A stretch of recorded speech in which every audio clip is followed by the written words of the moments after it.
Here we have one of the biggest battles when it comes to early medieval festivals. At its peak, 700 warriors took part in the fight. That's really a lot. As for the rules, there are no assigned roles here. No one decides who wins or loses. They simply fight. And the winner is simply the one who actually triumphs, the one who defeats the largest number of opponents. There's a defending army and an invading army. They just face each other and fight. Many people point out that the combat looks incredibly real. You can see it during the battle. There's no staging, no pretending. It's a real fight. They do have their own rules and regulations, but those still allow for truly fierce clashes.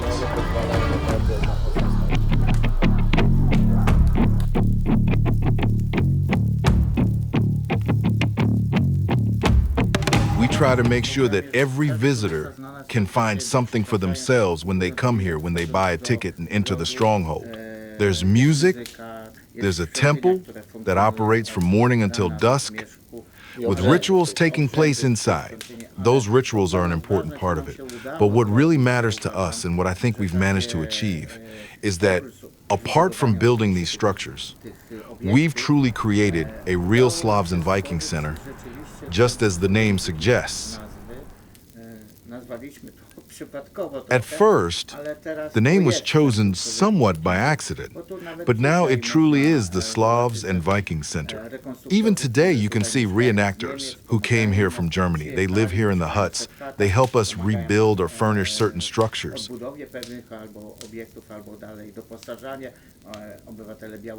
We also have people from Belarus, and of course Poles. So we've really built something that deserves the name Slavs and Vikings Centre. Reenactors come here not only for the event itself, but because they want to experience it. There's a pottery workshop, jewelry making workshops.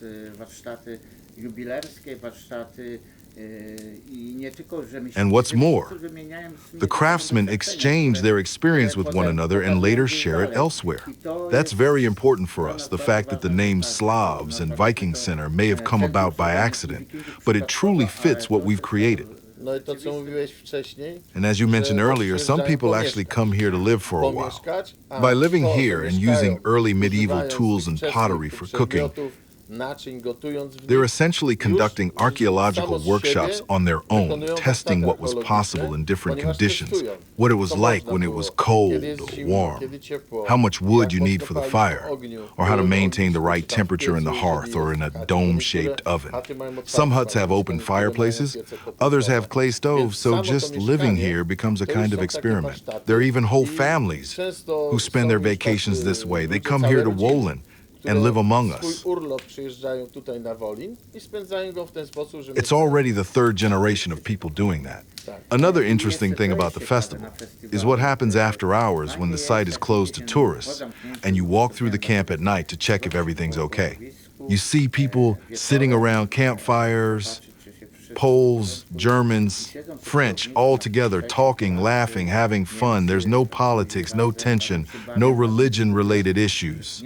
Everyone is here to recreate early medieval Wolin. Chroniclers once wrote about Wolin as the most magnificent city of the Slavs, a place without a king or prince, ruled by a council of elders, where everyone could stay.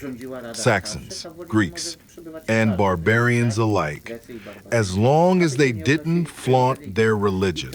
And somehow, after 1,000 years, we've managed to bring a piece of that spirit back. Reenactors now come not only from all over Europe, but also from Chile, New Zealand, Australia, the United States, and Canada, from really distant places. You might wonder how Vikings or Slavs ended up there, but nowadays, historical reenactment has become quite popular worldwide. So people come even from those faraway countries just to feel a glimpse of the atmosphere of early medieval Wolin.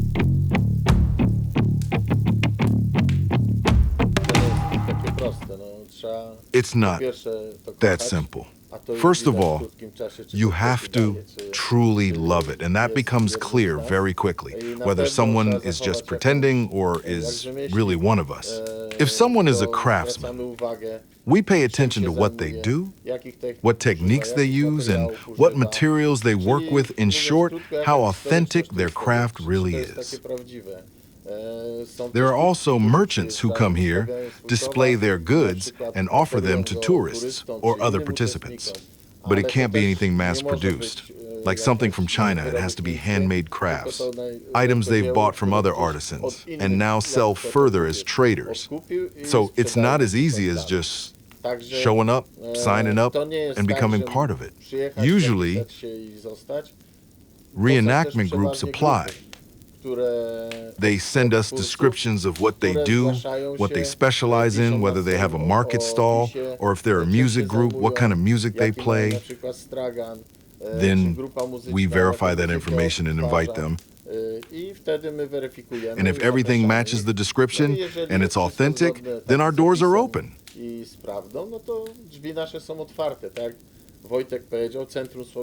is the Slavs and Vikings Centre.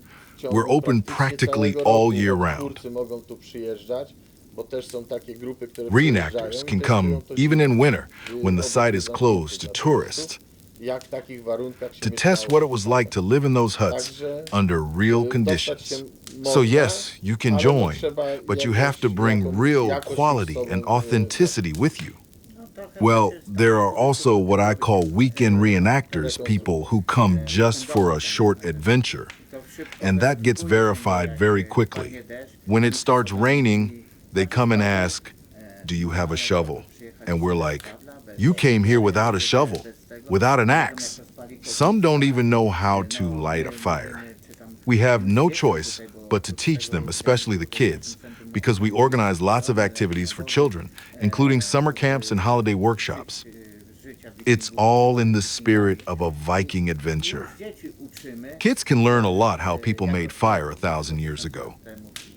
What they used when they got injured, which herbs they applied, what was edible, and how people functioned in the early Middle Ages.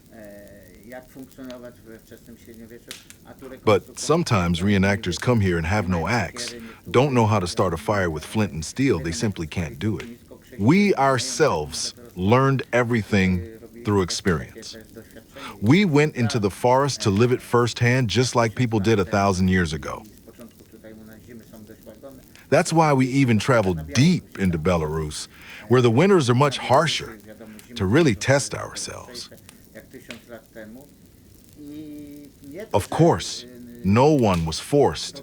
Everyone pushed themselves as much as they could. If someone couldn't handle the cold, they could wear an extra layer of warm clothing. But the idea was to immerse ourselves fully in that way of life. We would walk 7, 8, sometimes 10 kilometers through the forest, go fishing on the lake, and it was minus 27 degrees Celsius. At first, we dressed in layers, like an onion, as people say, but after some time on the road, we started taking clothes off because it got incredibly hot while marching. The snow drifts were almost waist deep, so we had to remove layers, and in the end, we were walking just in our linen shirts. But that also made our packs heavier, since we had to carry all those clothes. Each year we got better at it. After about 3 years, we were already much more prepared. We knew what to do, how to stay warm at night, because nights were freezing. It was minus 27 degrees Celsius, right? Yes, minus 27.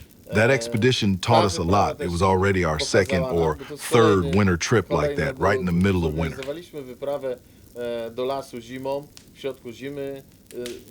We chose Belarus because winters there are some of the harshest.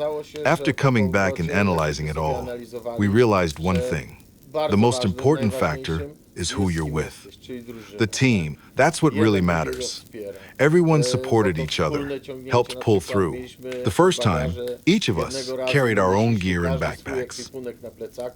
The next time, we built a wooden sled, tied it together, and dragged it ourselves. It was hard, really hard, but we made it through because we had each other's support.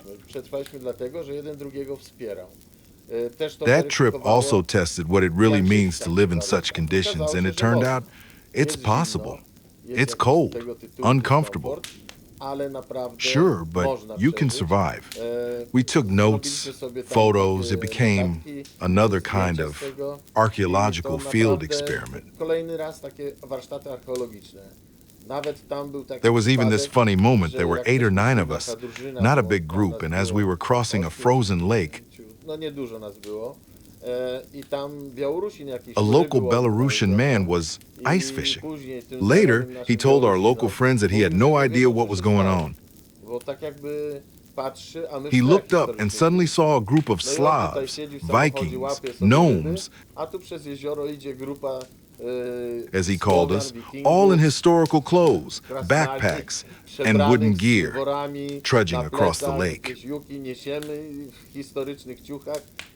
He didn't know whether it was a movie shoot or some hidden camera prank, but in fact, it was just us on our historical expedition.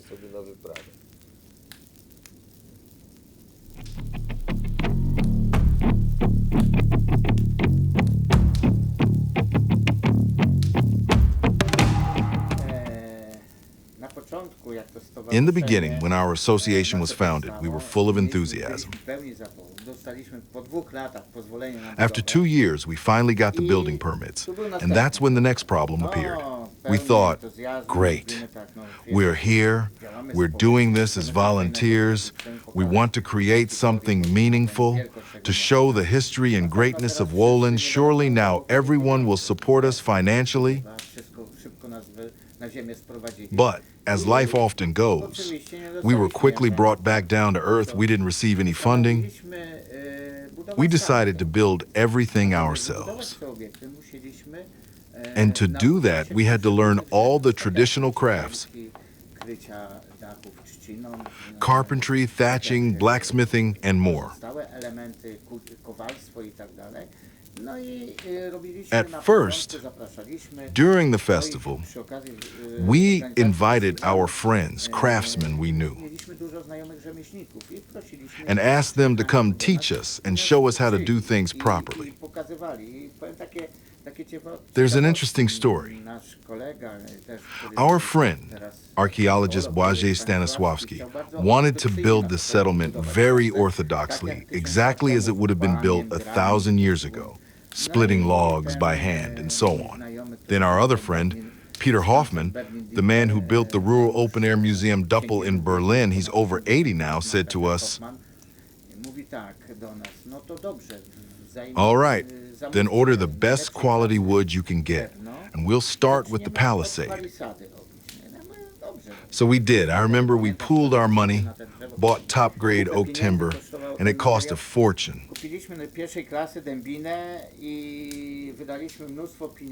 And after all that, using those ancient methods, we managed to build only 2 meters of palisade. When we calculated how much the whole settlement would cost if built entirely that way, it turned out to be an astronomical sum. So, while we still strive to build as historically accurate as possible, we also use a bit of modern help like sawmills for cutting logs and then finish everything by hand with axes to keep the authentic look. Reconstructing everything exactly as it was 1,000 years ago would require unimaginable amounts of time and money.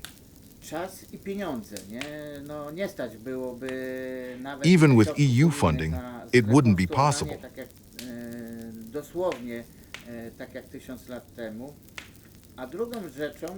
And one more thing, something I personally believe deeply. God's hand was over us when we didn't get that money. Why? Because all those big centers that receive EU funding operate under strict rules. They get large amounts of money and are required to reconstruct an entire stronghold within a year. But it's physically impossible to recreate something like that, even roughly using methods even remotely similar to those from 1,000 years ago. We, on the other hand, since we didn't receive any funding, were able to build gradually 2 buildings one year, 3 the next. And as you can see, the open-air museum turned out the way it is today. Now, major TV companies come here. American, British, German, Swedish, and music videos are filmed here by different artists. Looking back, sure, we sometimes envy those centers that receive 10 or 12 million złotys in funding. But we stayed humble. I remember when we built our very first building, we received a little over $1,000 from a small workshop grant, and we were so happy. Over time, we learned these traditional crafts ourselves and gained a great deal of knowledge. Later, we even put it to use helping build other open-air museums across Poland. The Neolithic Slavic settlement in Biskupin, Nowa Słupia, the Museum of the Kielce countryside in Tokarnia, the Gothic village in Masłomicz, and Sławutowo. Now, we no longer have the time for such projects. The pandemic slowed everything down. When the skansen was closed, we had no income for 2 years, and that caused some decay. We had to rebuild and repair many things quickly. The huts are wooden, after all, and wood needs constant care. As you can see now, we're replacing the walkways, but we do it the way our ancestors did. Nothing goes to waste. When we replace wooden paths, we don't burn the old planks or throw them away. We reuse them in palisades or hut repairs. That's how it was done back then. Old materials were always repurposed. When we replace wooden paths, we don't burn the old planks or throw them away. We reuse them in palisades or hut repairs. That's how it was done back then. Old materials were always repurposed. For example, in early medieval constructions, even fragments of old boats were used as filler between posts before being covered with clay. Nothing was wasted. It's the same here. If you walk around our settlement, you'll see the weathered, aged wood. Some people say, this wood would make beautiful furniture. But for us, that patina, that natural aging, is what makes it special. And we reuse those materials in benches, tools, and everyday items just as our ancestors did 1,000 years ago.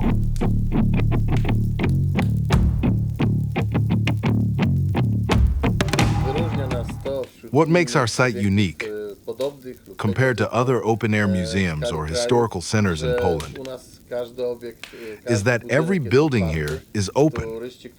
Visitors and guests can walk into the huts, sit on the furniture, use the dishes, rest at the tables, and even share a meal with their children, maybe sandwiches they brought along, or flatbreads they bought freshly baked in our kitchen. Everything can be touched and experienced. You can hold a sword, an axe, a clay pot, anything.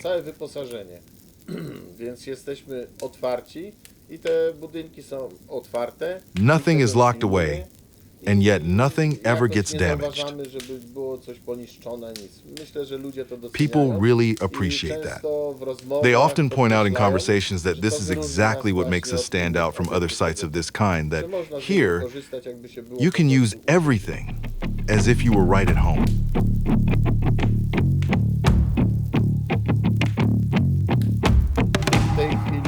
Now, we're moving further in that direction. As Wojciech mentioned earlier, we're working very closely with scientists and researchers. We want our reenactment community to be connected with the academic world. That's why we've created what we call the Reading Zone, where our friends from the world of science join us to share knowledge.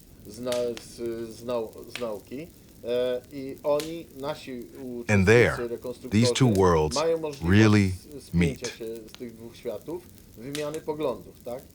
For example, an archaeologist gives a lecture, and a craftsman listens and says, wait a second, that's not entirely right. I've done it myself. And you can also use another type of wood. Or a beekeeper discusses the old methods of keeping forest hives based on his own practice. So, in this way, science and craftsmanship come together, and that's the direction we want to keep developing. It raises the level of knowledge among our reenactors and among us, and at the same time, brings new insight and fresh perspective to the scientists. All good people. The ones who keep their word. That's one word to describe it. Everyone who wants to be here. Those who want to start, and those who have already begun and are part of the historical reenactment movement. The gates of our open-air museum are always open. You can come anytime. Anyone who truly wants to come and has goodwill will feel good here, and we will always help such people.